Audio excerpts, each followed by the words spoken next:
ರಾಜ್ಯದಲ್ಲಿ ಬರೋಬ್ಬರಿ 34 ಜನರಿಗೆ ಕೊರೋನಾ ರೂಪಾಂತರಿ ಜೇನ್ 1 ಪತ್ತೆಯಾಗಿದೆ. ಈ ಒಂದು ಇದರಿಂದಾಗಿ ಕೊರೋನಾಗೆ 3 ಜನ ಸಾವನ್ನಪ್ಪಿದ್ದಾರೆ. ಇದರಿಂದಾಗಿ ರಾಜ್ಯ ಸರ್ಕಾರ ತುಂಬಾ ಅಲರ್ಟ್ ಇಂದ ಒಂದು ಸಭೆಯನ್ನ ನಡೆಸಿತ್ತು.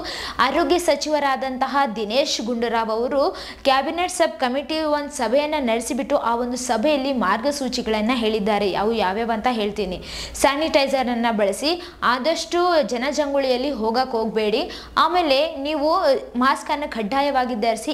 60 ವರ್ಷ ಮೇಲ್ಪಟ್ಟವರು ಕೂಡ ಕಡ್ಡಾಯವಾಗಿ ಮಾಸ್ಕ್ ಅನ್ನು ಧರಿಸಬೇಕು ಅಂತೆಲ್ಲ ಈ ತರ ಎಲ್ಲ ಮಾರ್ಗಸೂಚಿಗಳನ್ನ ಹೇಳಿದ್ದಾರೆ. ಆಮೇಲೆ ಶಾಲೆಗಳಿಗೆ ಮಕ್ಕಳಿಗೆ ಏನಾದರೂ ಜ್ವರ, ಕೆಮ್ಮು, ನೆಗಡಿ ಬಂದ್ರೆ ಶಾಲೆಗೆ ಕಳಿಸಬೇಡಿ ಅಂತ ಹೇಳಿ ಪೋಷಕರಿಗೆ ಒಂದು ಸಲಹೆಯನ್ನ ಕೂಡ ಕೊಟ್ಟಿದ್ದಾರೆ ದಿನೇಶ್ ಗುಂಡೂರಾವ್ ಅವರು. ಇನ್ನ ಬೇರೆ ದೇಶಗಳಿಗೆ, ಬೇರೆ ರಾಜ್ಯಗಳಿಗೆ ಹೋಗೋದಕ್ಕೆ ಯಾವುದೇ ನಿರ್ಬಂಧ ಇಲ್ಲ ಅಂತ ಕೂಡ ಈ ಒಂದು ಸಭೆಯಲ್ಲಿ ಹೇಳಿದ್ದಾರೆ ಅವರು. ಆಮೇಲೆ ಇನ್ನೂ ಹೆಚ್ಚಿನ ಮಾರ್ಗಸೂಚಿಗಳನ್ನು ತಗೊಳ್ತಾರೆ. ಇವತ್ತೊಂದು ಸಂಜೆ ಸಿಎಂ ಅವರು ಕೂಡ ಸಭೆಯನ್ನ ನಡೆಸ್ತಾರ ಅಂತ ಕೂಡ ಹೇಳಿದ್ದಾರೆ. ನೋಡೋಣ ಇನ್ನು ಯಾವ್ಯಾವ ತರ ಹೊಸ ಮಾರ್ಗಸೂಚಿಗಳು ಬರ್ತಾವ ಅಂತ ಹೇಳಿ.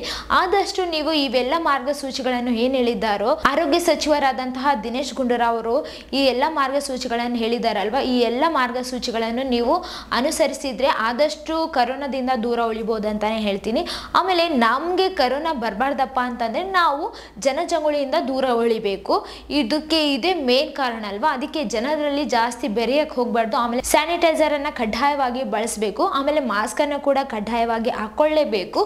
ಈ ಒಂದು ಎಲ್ಲ ಮಾರ್ಗಸೂಚಿಗಳನ್ನು ನೀವೆಲ್ಲರೂ ಕೂಡ ಫಾಲೋ ಮಾಡಿದ್ರೆ ಕರೋನಾದಿಂದ ದೂರ ಉಳಿಬಹುದು. ಕರೋನಾ ಸೋಂಕು ನಮ್ಗೆ ಯಾರಿಗೂ ತಗೊಳ್ಳಂಗಿಲ್ಲ ಅಂತಾನೆ ಹೇಳ್ತೀನಿ. ಇನ್ನು ಈ ವಿಡಿಯೋ ಬಗ್ಗೆ ನಿಮ್ಗೆ ಏನ್ ಅನ್ಸಿತ್ತು ಅಂತ ಹೇಳಿ ಕಮೆಂಟ್ ನಾಗ ತಿಳಿಸ್ರಿ. ಇದೇ ತರ ಮತ್ತಷ್ಟು ವಿಡಿಯೋಸ್ಗಾಗಿ ನಮ್ಮ ಚಾನೆಲ್ ಅನ್ನು ಲೈಕ್ ಮಾಡಿ, ಶೇರ್ ಮಾಡಿ, ಸಬ್ಸ್ಕ್ರೈಬ್ ಆಗಿ. Thank you.